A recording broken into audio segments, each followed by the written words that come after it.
sa ulo ng mga humahataw na balita. Hataw Balita.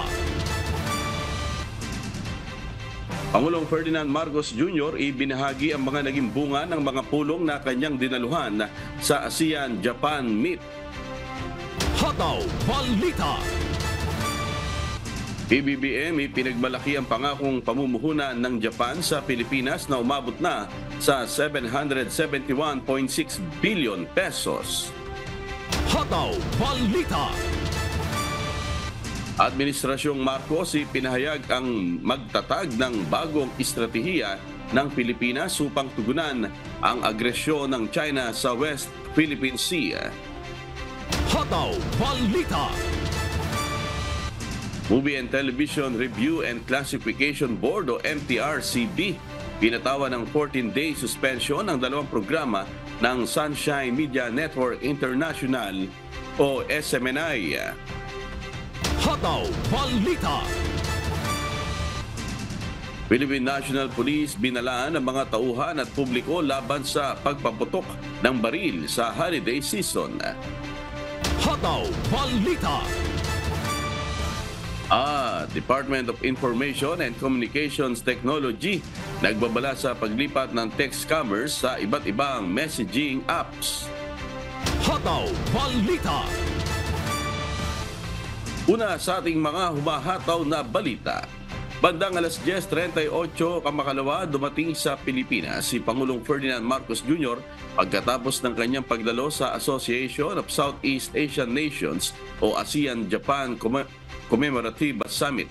Sa buong kaganapan at iba pang mga aktibidad, ipinahayag ni Pangulong Marcos ang kanyang pananaw hinggil sa mahalagang papel ng ASEAN sa pagsiguro ng kapayapaan at seguridad sa rehiyon. Binigyang din niya ang kahalagahan ng konsepto ng Free at Open Indo-Pacific Region na naglalayong palakasin ang ugnayan at kooperasyon sa pagitan ng mga bansa sa rehiyon. Sa kanyang pahayag, nagbigay rin ng update si Pangulong Marcos tungkol sa pangakong pamumuhunan ng mga Japanese investor sa Pilipinas mula noong unang pagbisita niya sa Tokyo noong Pebrero. Inihayag niya ang pangako ng masusing pagsusuri at koordinasyon sa pagitan ng Pilipinas at Japan upang mapalakas ang ugnayan sa larangan ng ekonomiya at industrialisasyon. Hataw Balita. Inihayag ni Pangulong Ferdinand Marcos Jr. na umabot na ang kabuuang investment pledges ng Japan sa 771.6 billion pesos mula noong February 2023 na inaasang bubuo ng mahigit sa 40,000 trabaho. Ipinahayag ito ni Pangulong Marcos habang ipinagdiriwang ang pirmahan ng 9 na bagong kasunduan sa negosyo sa pagitan ng Pilipinas at Japan sa kanyang kamakailang biyahe sa Tokyo. Noong Pebrero ng taong ito, sa pagbisita ni Marcos sa Japan, nakuha ng Pilipinas sa mga investment pledges na umabot sa 708.2 billion pesos na inaasahang magbubukas ng mga oportunidad sa trabaho sa halos 24,000 na mga Pilipino. Sinabi rin ng punong ehekutibo na hanggang Disyembre ng taong ito, mayroon ng 169.7 billion pesos mula sa mga investment commitment na nagastos na lumikha ng mga 9,700 na trabaho sa Pilipinas. Binanggit niya na ang mga bagong investment commitment ay inaasahang magbubukas ng mga 15,750 na karagdagang trabaho para sa mga manggagawa sa Pilipinas sa sektor ng teknolohiya, manufacturing at serbisyo. Pakinggan natin ang pahayag ni Pangulong Marcos Jr. I'm also pleased to update that the letters of intent and MOU signed in February 2023, together with those signed during this visit, total now 771.6 billion pesos or approximately $14 billion in pledges from Japanese investors. This significant investment is anticipated to create around 40,200 jobs, marking a positive and promising development for our collaborative efforts. Sa kanya namang pagdalo sa Asia Zero Emission Community o ASEC Leaders Meeting, ibinida ni PBBM ang mga hakbang ng pamahalaan sa pagsusulong ng renewable energy. Hinikayat rin ng Pangulong ASEC leaders na mamuhunan sa Pilipinas. And I invited ASEC partners, including Japan, to invest in the Philippine renewable energy industry to achieve not only the intention of the ASEC, but also the overall goal of the Paris Agreement. Hataw Balita. Inanunsyo ni Pangulong Ferdinand Marcos Jr. na magtatag ng bagong estratehiya ang Pilipinas upang tugunan ang agresyon ng China sa West Philippine Sea. Ayon sa Pangulo, sa kabila ng mga diplomatic efforts, tila hindi sapat ang progreso na nakakamtan ng bansa upang maibsan ang tensyon sa West Philippine Sea, kaya kailangan gumawa ng mga hakbang na hindi pa dati naisip. Itutulak din ng Pilipinas ang pagpapatupad ng mga bagong hakbang para mapanatili ang soberanya nito at mapanagot ang agresyon ng China sa nasabing teritoryo. Inaasahan na magdadala ito ng mas mataas na antas ng seguridad at kapayapaan sa rehiyon. Dagdag pa niya, patuloy na makikipag-ugnayan o makikipagtulungan ng Pilipinas sa mga kaalyadong bansa sa Indo-Pacific region at iba pang rehiyon kung kinakailangan para sa kolektibong kapakanan at interes ng mga kasapi. Napag-alaman kamakailan ang sunod-sunod na agresibong hakbang ng China sa West Philippine Sea tulad ng paggamit ng water cannons laban sa mga sasakyang pandagat ng Pilipinas na nasa rotation at resupply mission sa BRP Sierra Madre sa Ayungin Shoal. Hataw Balita. Naniniwala si Senator J.B. Ejercito na posibleng bahagi ng destabilization plan ang pro-China stance o pagpanig pa ng ilang Pinoy sa China kaugnay ng issue sa West Philippine Sea. Nagpahayag ito ng pagkadismaya sa mga kababayang pumapanig pa anya sa Beijing sa issue ng maritime dispute. Naniniwala itong posible nang nagagamit ang mga ito sa destabilization efforts laban sa administrasyon ni Pangulong Ferdinand Marcos Jr. Bukod sa ibang opisyal ng pamahalaan, nakakatanggap din ng pag-atake sa social media ang senador mula sa mga vlogger at troll dahil sa kanyang posisyon sa West Philippine Sea issue. Panawagan naman ito sa mga kababayan sa halip na mag-aaway-away kaugnay ng issue, sama-samang manindigan laban sa pang-aargabyado ng China sa karapatan natin sa teritoryo at soberanya. Pakinggan natin ang pahayag ni Senator J.B. Ejercito. The sad thing about it is that this might be part of a destabilization plan, no? Hindi po malayo because we have that conflict in West Philippine Sea. So para po mawala yung attention doon, guguluhin tayo dito internally, mag-aaway-away tayo. Hataw Balita. Sa harap ng lumalalang agresyon ng China sa West Philippine Sea, nananawagan si Senator J.B. Ejercito na isang tabi muna ang hidwaan sa politika sa bansa. Ayon sa senador, mas mapapadali ang pag-akit ng mga mamumuhunan kung ang bansa ay malaya sa political instability. Binigyang diin niya na sa kabila ng maraming suliranin na kinakaharap ng bansa, kailangang itutok muna ang atensyon sa pagresolba sa mga ito kaysa pamumulitika. Ipinunto niya na ang hidwaan sa politika ay maaaring magkaroon ng kaugnayan sa nalalapit na 2028 elections. Pakinggan natin ang pahayag ni Senator J.B. Ejercito. I'm calling for a ceasefire muna on hostilities on the different political groups and let us work together, no? Kasi ang dami talagang problema. It will be difficult for us to be able to surpass all of these challenges kung ganito kaaga pa lang nagbabakbaka na tayo. So it's too early. Again, ang hirap talagang magtrabaho pag pumapasok yung political bickerings. Hataw Balita. Pinumpirma na ni Senator Francis Tolentino na magbibitaw na siya bilang chairman ng Senate Blue Ribbon Committee.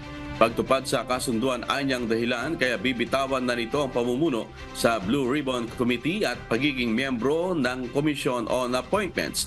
Patay sa kasunduan, maglilingkod siya sa dalawang komite hanggang sa katapusan ng taon. Isang kasunduan na naipagkasundo noong panahon ng diskusyon ukol sa liderato ng mga komite pagpasok ng bagong administrasyon. Inaasahan na ihahain ni Senator Tolentino ang kanyang opisyal na pagbibitiw sa plenaryo sa pagbabalik ng sesyon sa January 22 ng susunod na taon. Pakinggan natin ang pahayag ni Senator Francis Tolentino. In fulfillment of a sacred commitment to serve as Blue Ribbon Committee Chairman and member of the Commission on Appointments for a concise term of 1.5 years, I find it both a duty and an honor to uphold the essence of a prior agreement. Hanggat wala pang kahalili, nandun pa ako in transition, and I will endeavor to have a seamless transition and to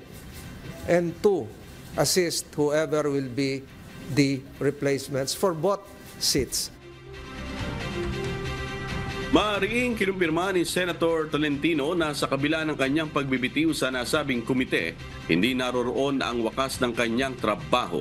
Mayroon siyang ilang panukalang batas na planong isulong upang mapabuti at mapalakas ang kapangyarihan ng komite sa pagsisiyasat ng mga ulat ukol sa katiwalian sa pamahalaan.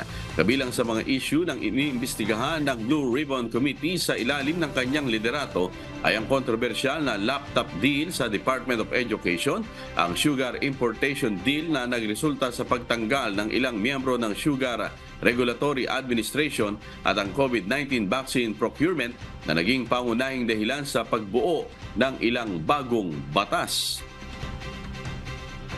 I hope to file within the day or tomorrow at the latest an amendment to the Senate rules concerning investigations. Hataw Balita. Pinatawan ng 14-day suspension ng Movie and Television Review and Classification Board o MTRCB ang dalawang programa ng Sunshine Media Network International o SMNI. Partikular na rito ang laban kasama ang bayan dahil sa unverified report hinggil sa umano'y 1.8 billion peso travel funds ni House Speaker Martin Romualdez. Samantalang ang gikan sa masa para sa masa ay nasuspinde dahil sa mga death threats at umano'y malisyosong pananalita ng mga panauhin sa dalawang episodes nito. Nagsimula ang epekto ng suspensyon kamakalawa December 18. Ayon sa MTRCB, ipinatutupad ang parusa alinsunod sa kanilang mandato na tiyakin ang maayos at makabuluhang nilalaman ng mga programa sa telebisyon. Samantala, welcome naman kay House Deputy Minority Leader at ACT Teachers Party List Representative Franz Castro ang ipinataw na preventive suspension sa mga programa ng SMNI. Ayon sa mambabatas, bagaman long overdue na ang suspension, nagkaroon na rin ng aksyon laban sa anyay red tagging, pagpapakalat ng maling impormasyon at pagbabanta sa mga individual. Matapos na makatanggap ng mga reklamo, pinatawan ng suspensyon ng MTRCB ang gikan sa masa para sa masa at laban kasama ang bayan. Hataw Balita.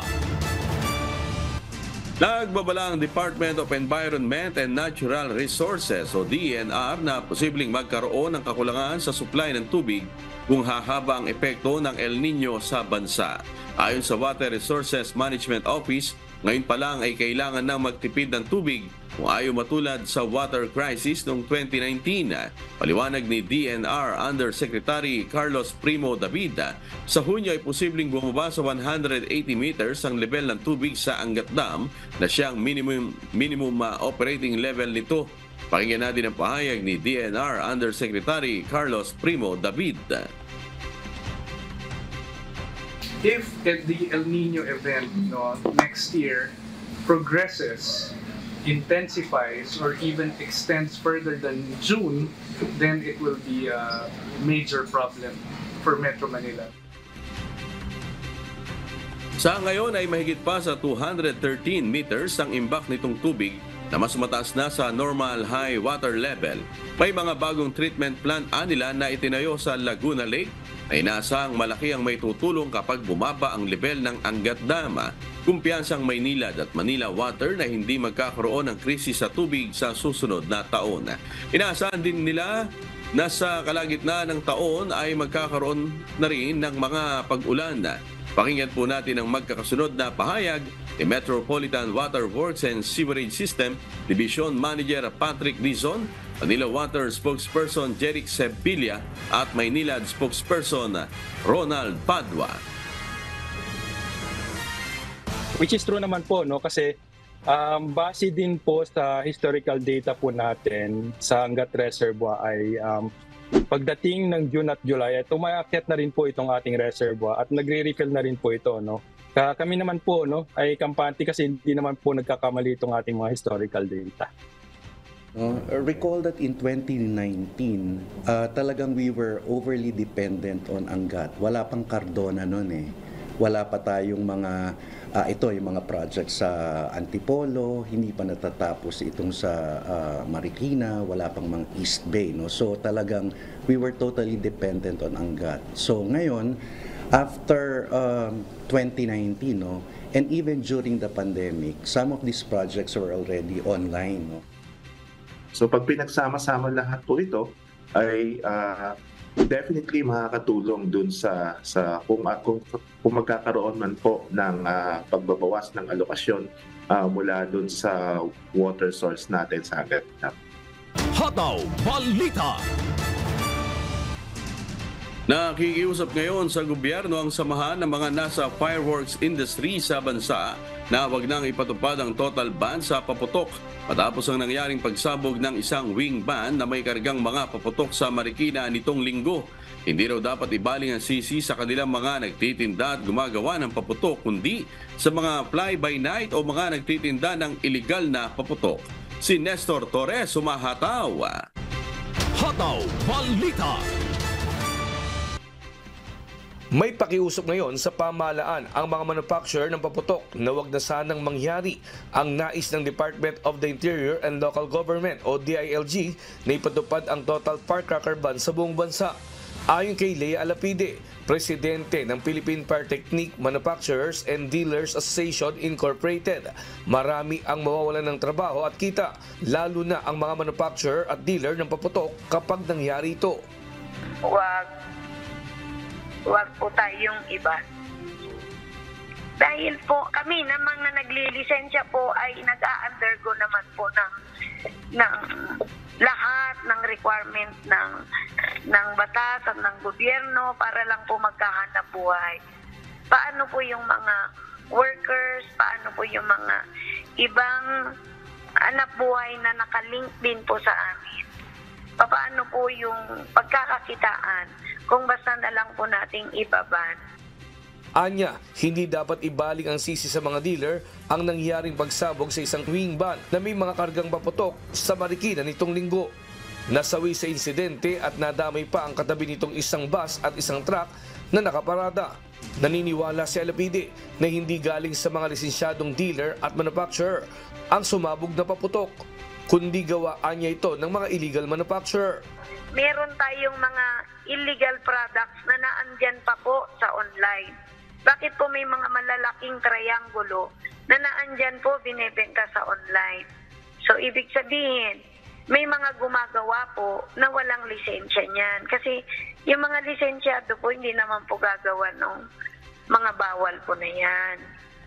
Sinasabi naman ng ilang mga dealer na dahil sa kawalan ng pag-iingat, kaya sumabog ang nasabing van na naglalaman ng mga paputok. Hiling ng mga dealer na sana ay imbestigahan ito ng mga otoridad. Kulang lang sa pag-iingat yung mga yon. Posible yon, nakasakay sa van yung paputok nila, nanigarilyo yung pahinante or driver. Kunda kasi madalas kaming umattend ng seminar. Pinaalalahanan kami ng mga kinauukulan. Yung mga tamang pagbiyahe ng paputok, yung tamang warehousing sa mga bodega namin, maski yung sa tindahan. Talagang kailangan talaga maging maingat. Reklamo pa ng ilang dealer, unfair sa kanila kung talagang ibaban ang paputok, lalo't karamihan sa kanilang mga tinda ay inutang lang din. Sana naman po wag naman po. Siyempre, hindi naman po lahat siyempre kumbaga nasa kami, kumbaga nandoon na kami sa fix na. Kumbaga, siyempre nakautang na, Kumbaga nandito na kami sa peak ng ng bentahan parang naman po sa amin. Mahirap din sa part namin po yung ganun. Samantala, naapektuhan din ang mga nagtitinda ng paputok sa Bukawi, Bulacan matapos ang nangyaring pagsabog ng nasabing van sa Marikina. Diyos ang aming sandigan, serbisyo publiko ang aming pinahakalagahan. Nestor Torres, humahataw! Hataw Balita. Hinalaan ng pamunuan ng pambansang pulisya ang mga tauhan nito at maging ang mga pribadong individual sa pagpapaputok ng baril ngayong holiday season. Ito'y kahit wala pang namomonitor na insidente ng illegal discharge of firearms ang Philippine National Police. Kaya naman ngayon pa lamang maigpit na ang babala ng PNP sa kanilang mga tauhan at mga pribadong individual ang paggamit ng kanilang mga armas bilang bahagi ng kasiyahan. Ayon kay PNP Public Information Office Chief Police Colonel Jean Fajardo, hindi sila mangingiming kasuhan maging ang mga pulis na mahuhuling magpapaputok ng barila. Pakinggan natin ang pahayag ni PNP Public Information Office Chief Police Colonel Jean Fajardo. Hindi dapat nila gamitin in any form of revelry itong mga issued firearms nila, and even yung mga privately owned firearms po nila, dahil para maiwasan po na maka-aksidente. Alam po nila na ang mabigat po yung kakaharapin nilang kaso kung sakasakali po na sila ay mapapatunayang nagpaputok po ng kanilang baril. At this early pa lang po ay minomonitor na po natin kung may mga namomonitor po tayo at nai-record po tayo ng mga illegal discharge of firearms at saka yung mga biktima po ng stray bullet. Kaugnay nito, wala pa namang desisyon ng pamunuan ng pambansang pulisya kung lalagyan ba o hindi ng tape ang muzzle ng baril ng mga pulis.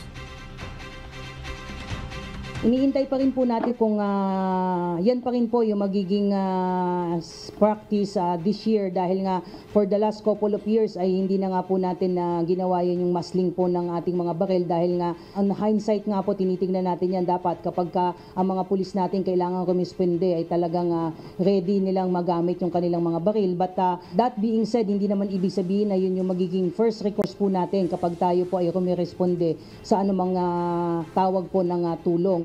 Hataw Balita. Nakabalik na kahapon sa kanilang bansa patungong Vietnam ang unang batch ng 27 foreign nationals na biktima ng human trafficking na nasabat sa NAIA noong October 31.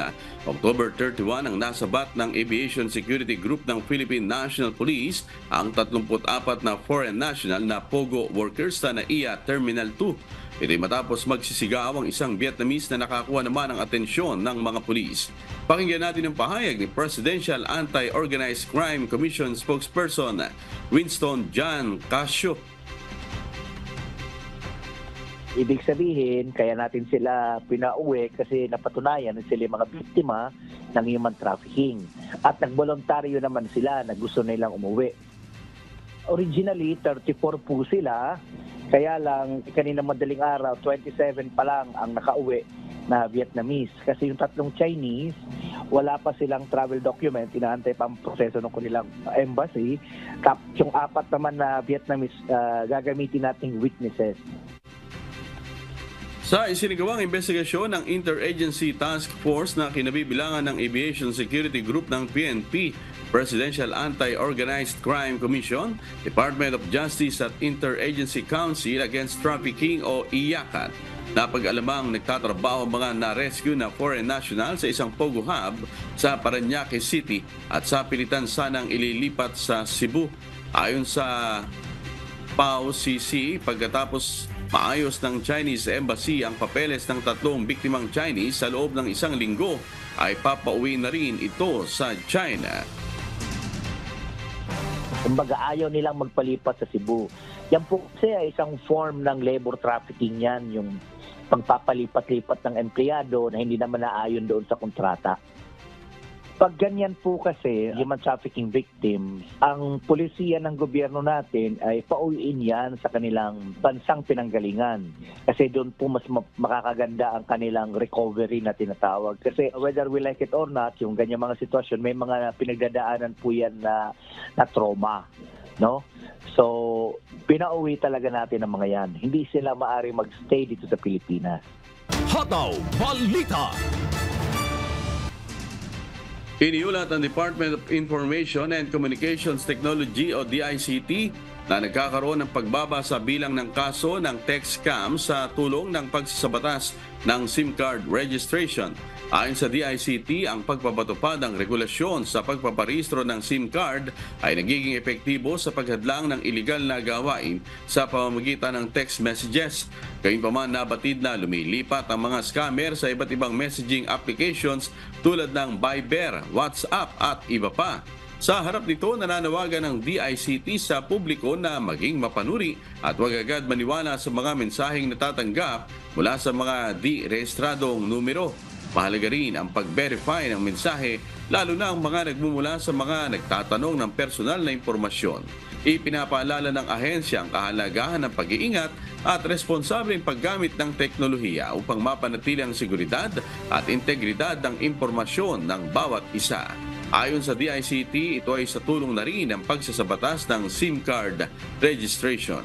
Gayunman, naobserbahan na lumilipat na ngayon ang mga scammer sa ibang messaging applications gaya ng Viber, WhatsApp at iba pang kahalintulad nito. Kaugnay nito, muling pinayuhan ng DICT ang publiko na maging mapanuri at huwag basta maniniwala sa mga mensahe na matatanggap mula sa mga unregistered numbers. Importante rin nila na palaging i-verify ang mensahe, partikular na ang mga nanghihingi ng personal na impormasyon. Hataw Balita. Oras alas 5:39 na po ng umaga at sa pagpapatuloy ng Hataw Balita Pilipinas, nag-deploy na ang Police Regional Office 3 ng nasa 3,000 police personnel sa Central Luzon para tiyakin ang kaligtasan ng publiko ngayong holiday season. Si Danny Munar, humahataw. Hataw Balita. Hindi bababa sa 3,000 mga tauhan ng Philippine National Police ang ipinakalat ng Police Regional Office 3 sa iba't ibang lugar sa Central Luzon nitong Sabado, December 16. Ayon sa hepe ng Police Regional Office 3 na si Brigadier General Jose Hidalgo, naka-full alert ang kanilang hanay para sa pagpapatupad ng seguridad ngayong holiday season. Susubaybayan ng mga tauhan ang lahat ng transport terminal, commercial establishment, worship place, mga matataong lugar at mga fireworks area. Ang mga itinalagang pulis ay inatasan ding magbigay ng pampublikong tulong sa mga nawawalang tao, partikular na ang mga bata at matatanda sa tulong na iba't ibang ahensya at voluntaryong organisasyon. Inatasan din ng general ang mga provincial, city at municipal directors na magsagawa ng focus operation at panatilihin ang antas ng alertness at vigilance habang isinasagawa ang enhanced managing police operations. Samantala, ang mga motorist assistance hub na may route safety marshal sa mga primary at secondary roads sa rehiyon ay nasa lugar din hanggang sa January 6, 2024. Diyos ang aming sandigan, serbisyo publiko ang aming pinahahalagahan. Danny Munar, humahataw. Hataw Balita. Mas paigtingin pa ng Rizal Police Provincial Office o RPPO ang seguridad sa lalawigan kasabay ng papalapit na long holiday season kung saan inaasahan na mas darami ang darayo rito lalo na malapit ito sa Metro Manila. Samantala, pinag-iingat naman ng pulisya mga owner ng iba't ibang staycation establishment sa probinsya dahil sa mga ulat ng nagaganap na pagnanakaw. Si Jellica Cruz, humahataw. Hataw Balita. Inaasahan na ng Rizal Police Provincial Office o RPPO ang pagdagsa ng mga turista sa lalawigan ng Rizal. Isa na sa kanilang tinututukan ay ang mga crowded area sa lalawigan, lalo pat na lalapit na ang holiday season. I think last month kasama na po sa plano namin yung proactive security measures na implement ng Philippine National Police, lalo na dito po sa probinsya ng Rizal because of the Yuletide season. So may preparation na kami. Then we will enhance that preparation in light of the recent incident in Marawi. So we will conduct proactive security measures. Isa na nga sa kanilang binabantayan ay ang pagdagsa ng mga tao sa lalawigan, lalo na sa mga area ng mga commercial establishment, mall at tourist destination. Ayon kay Police Colonel Felipe Maragud, crowd management ang kanilang tinututukan, kabilang na ang pag-check ng mga pedestrian dahil malimit umanong gumagawa ng eksena ang mga terorista, lalo na sa mga crowd area. Paalala naman niya sa publiko na agad ipagbigay alam sa kanila ang anumang kahina-hinalang individual o pangyayari na kanilang makikita at maging mapagmatsyag sa paligid. Inananyahan namin yung mga publiko na mapagmatsyag din and report to your police anything na hindi siya out of ordinary, no?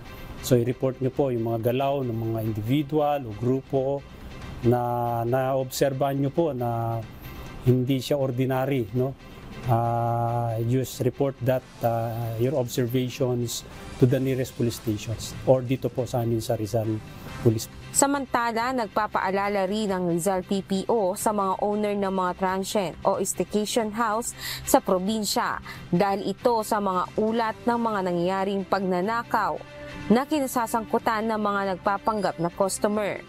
Partikular na sa nangyari sa Rodriguez Rizal noong December 11 kung saan nagpanggap ang isang suspect bilang normal na customer. Agad naman itong nahuli ng mga otoridad matapos mag-report sa PNP ang caretaker ng transient house.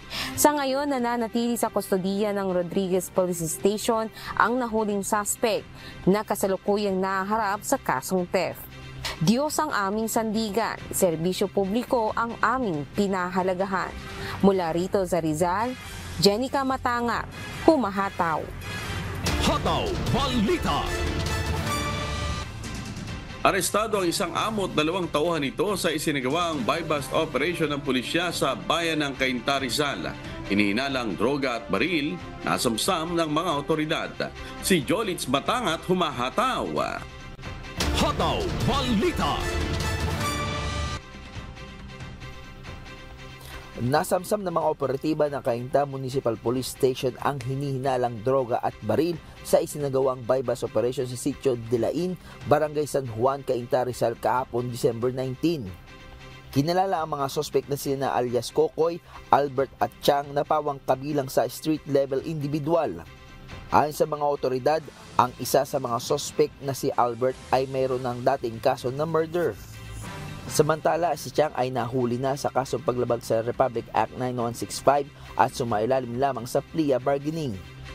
Nakuha sa mga suspect ang 7 pakete na hinihinalang shabu na may bigat na 6 grams na may standard drug price na 40,800 pesos at isang kalibre 38 revolver na may 4 na live ammunition. Ang mga suspect ay nasa kustodiya na ng Cainta Municipal Police Station at ang mga nakuhang ebidensya para sa kaukulang disposisyon.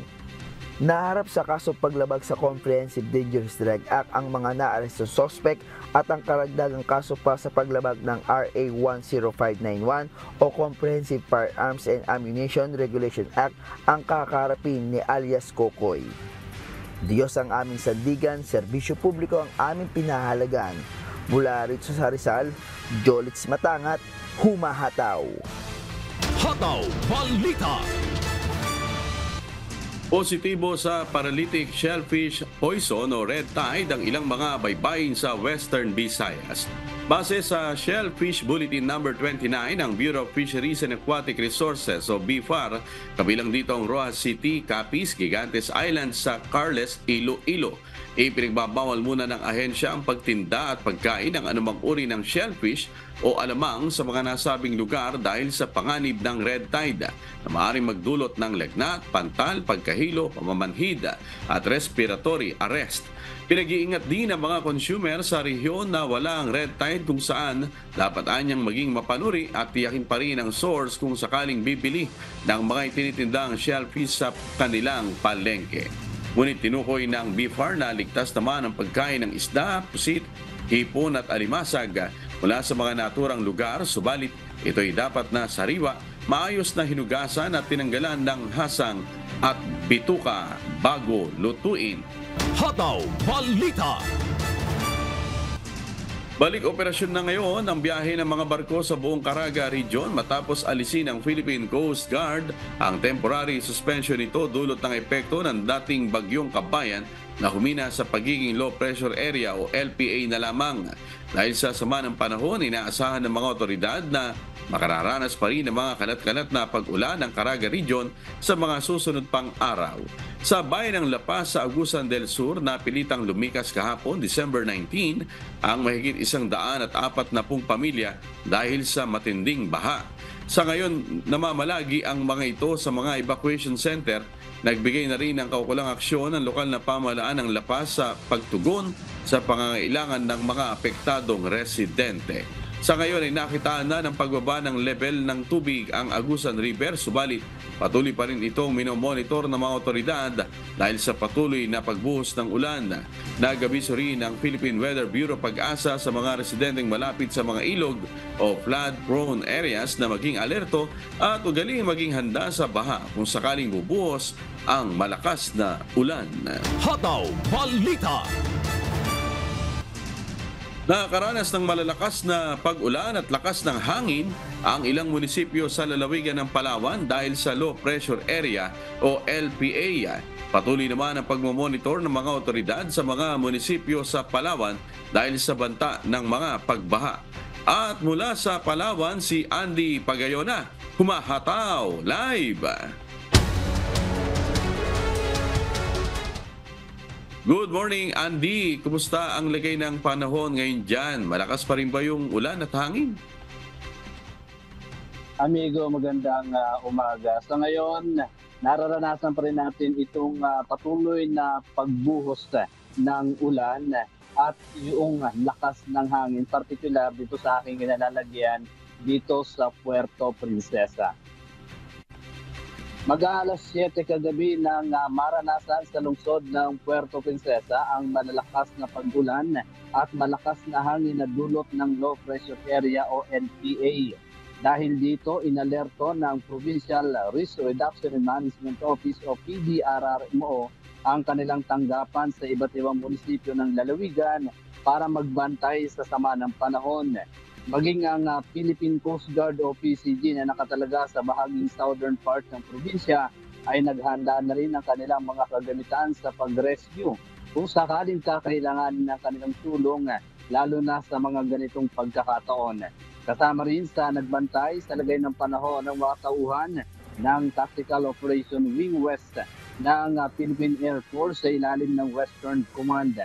Sa post ng TOW West, sinabi nito na tinipon na nila ang kanilang mga tauhan ng mga sundalo at kagamitan upang mabilis na makapag-responde sa mga sakuna lalo na sa kalamidad. Handa umano sila anumang oras na tumulong sa mga nangangailangan. Amigo, kagabi ay maraming sasakyan yung na-stranded, particular diyan sa may Inagawan Sab dahil nga doon sa paglaki ng tubig at umapaw sa mga kalsada kaya hindi nakadaan itong ilang mga sasakyan at mayroon din ilang pamilya, amigo, na pansamantalang inilikas yan partikular sa may barangay Luz Biminda dito sa Puerto Princesa. Amigo? Kaya ba nga nararanasan nyo, Andy, na pag-ulan, ano ba yan? Tuloy-tuloy o nawawala naman tas bumabalik na lang? Amigo, mula kaninang alas 4 ay tuloy-tuloy na uli yung pagbuhos ng ulan. Pero may time na sa ilang munisipyo, base rin sa ilang kapanayam natin na humihinto at nagtutuloy-tuloy itong pag-ulan doon sa kanilang lugar dahil nga dito sa LPA. Alright, ingat-ingat kayo dyan, ha? Salamat, Andy Pagayona. Nag-uulat ng live mula sa Palawan.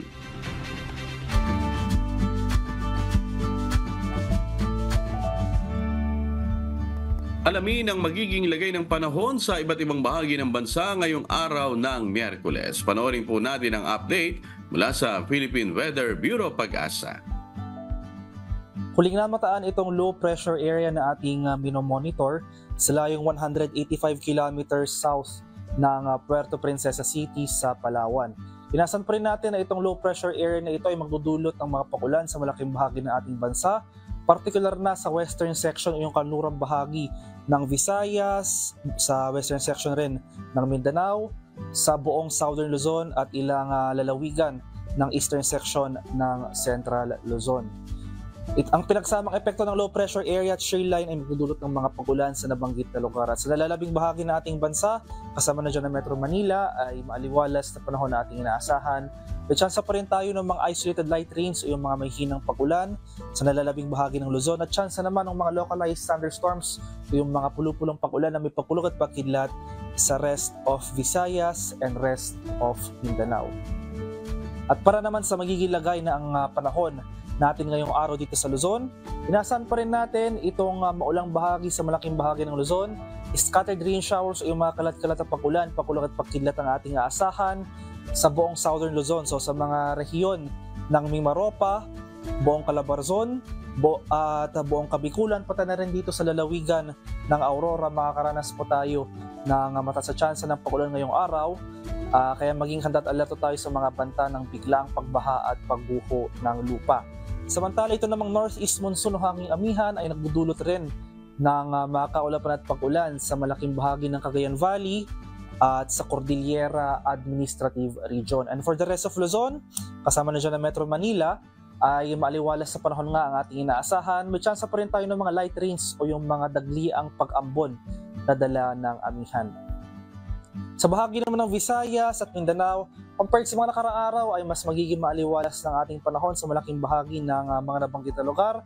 Itong western section na lamang ng Visayas at western section ng Mindanao, makakaranas pa rin ng mga pag-ulan. So kalat-kalat na pag-ulan rin na may mga pagkulog at pagkilat ang ating inaasahan sa mga areas ng Zamboanga Peninsula, Barm at Western Visayas. Kaya patuloy rin tayong maging handa at alerto sa mga biglang pagbaha at pagguho ng lupa sa mga nabanggit na lugar. And for the rest of Visayas, sa areas ng Central at Eastern Visayas, as well as for the rest of Mindanao, ay mas maaliwalas sa panahon na ating inaasahan, mainit at maalinsangan for the next hours or at least for the next days.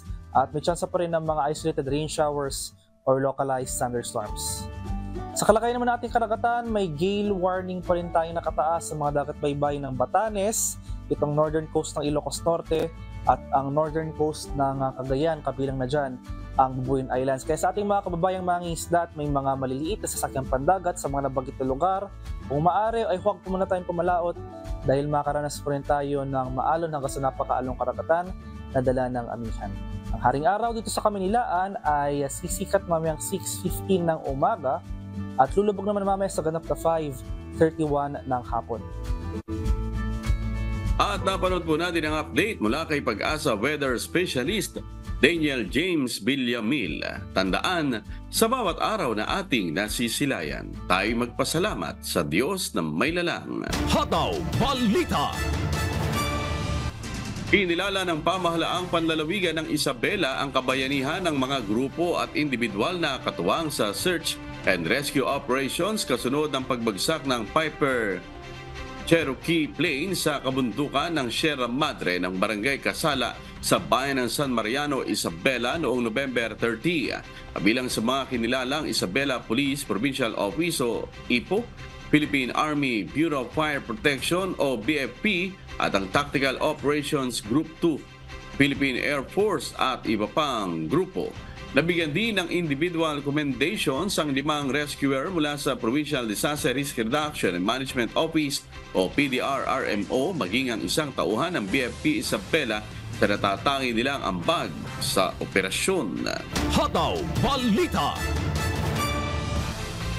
At advance happy fiesta po ng Diyos sa lahat po ng members ng Church of God International o MCGI. At salamat po sa lahat ng mga viewers po natin ngayong umaga. Sa Facebook, andyan po si Erlinda Amosco at Jamie Maglaya. At sa YouTube naman si Mildred Tadena at Ligaya Alnas. Salamat po sa lahat ng tumutok sa atin sa buong Pilipinas at sa iba't ibang panig ng mundo. Ganon din sa mga tagapakinig ng Hataw Balita Pilipinas sa Radyo La Verdad 1350. At sa nagpapatuloy po na mass indoctrination ng MCGI, Day 13 na po tayo. Mamayang alas 7 pong muli ng gabi Philippine Standard Time sa official MCGI social media accounts. Kabilang po ang MCGI channel, ang official YouTube channel ng Members Church of God International. Patuloy rin po namin kayong inaanyayahan na makisa sa Global Prayer for Humanity tuwing Lunes hanggang Biyernes alas 9:30 ng gabi. Ito po ay naka-stream ng live sa lahat ng MCGI social media accounts. Ang Global Prayer for Humanity ay bukas po sa lahat, anuman ang inyong relihiyon o lahi. At sa aming ibabahaging mga salita ng Diyos na ating sandigan, mula sa Roma Kapitulo 12, talatang 12. Mga galak sa pag-asa, magmatiisin sa kapighatian, magmatiyagain sa pananalangin.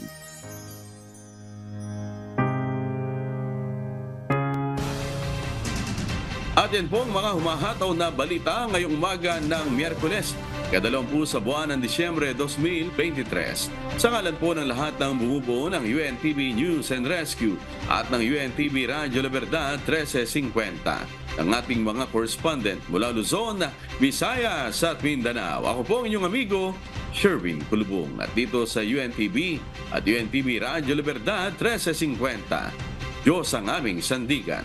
Serbisyo publiko ang aming pinahahalagahan. Susunod na po ang Good Morning Kuya. Salamat po sa Diyos at magandang umaga.